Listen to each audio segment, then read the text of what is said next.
So I wanted to ask you, are you aware of the term period poverty?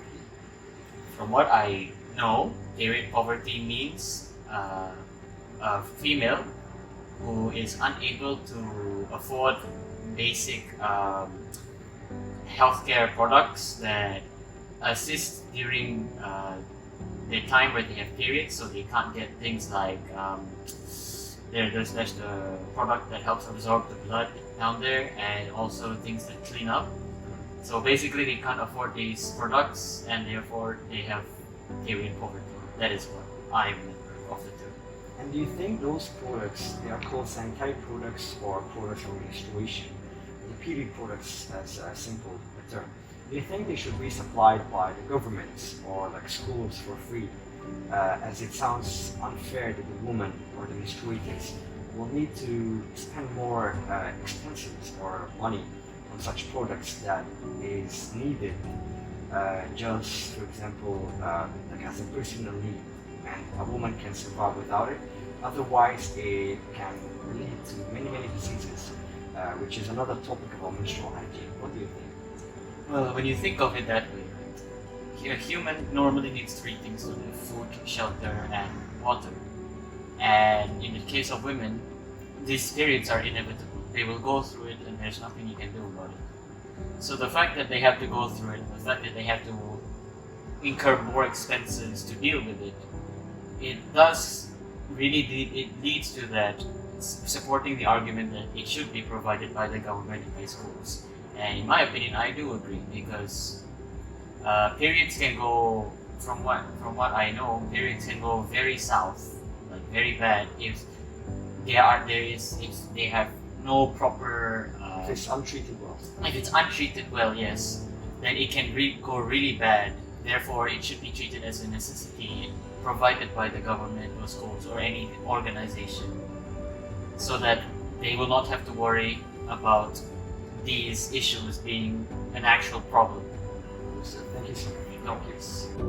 So I wanted to ask you, what's your opinion on the surrounding taboo regarding period or period poverty?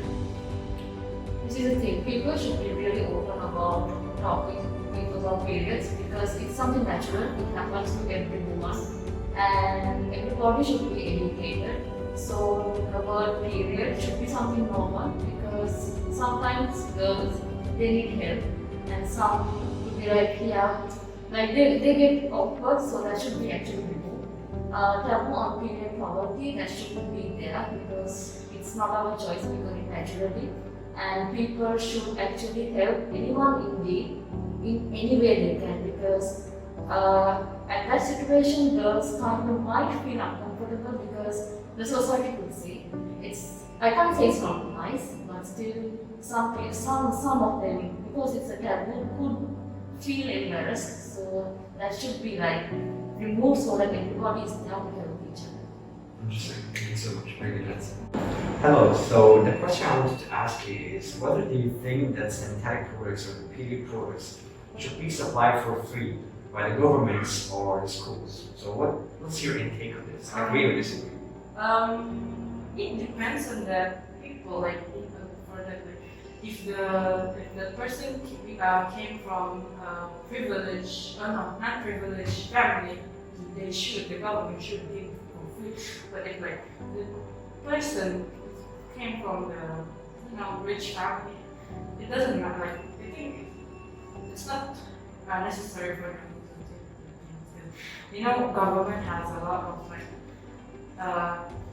not like other responsibility, not just for that. So the cost will they will take a lot of cost for it. So yeah. Understood. Yeah. Thank you so much. So the question I wanted to ask you is, do you have any idea about the diseases that can be caused by the lack of menstrual hygiene that is mainly led by period poverty or those who can't access or can't afford sanitary products? Actually, I am aware of a few. Obviously, not cleaning yourself properly, not having proper hygiene, not changing your pads regularly, not having a clean pad visiting can lead to infections, uncomfortability, itchiness, green discharge sometimes from bacterial growth. So the researchers discovered that there is many menstruators that they feel embarrassed when they start talking about period or period poverty. So what's your intake in this? Do you agree or disagree, and what's your opinion? But my own opinion is that I don't agree with it because I believe that